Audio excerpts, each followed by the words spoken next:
அல்லேலூயா. கர்த்தருக்கு பயந்து அவருடைய கட்டளைகளில் மிகவும் பிரியமாயிருக்கிற மனுஷன் பாக்கியவான். அவன் சந்ததி பூமியில் பலத்திருக்கும்.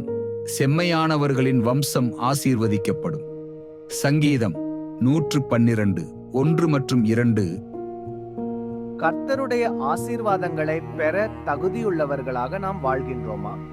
கர்த்தருக்கு பயப்படுதலும் அவருடைய கட்டளைகளை கைக்கொள்வதுமே நாம் அவருடைய ஆசீர்வாதங்களை பெறுவதற்கான தகுதி என வசனம் கூறுகிறது. கட்டளைகளை கைக்கொள்வோரை தேவன் ஆசீர்வதிப்பதோடு அவர்களின் வம்சங்களையும் பலப்படுத்தி ஆசீர்வதிப்பார். ஜெபிப்போமா. கர்த்தாவே, நாங்களும் உம் கட்டளைகளின்படி வாழ்ந்து ஆசீர்வாதங்களை பெற்றுக்கொள்ள உணர்வுள்ள இதயத்தை தாரும். ஆமென்.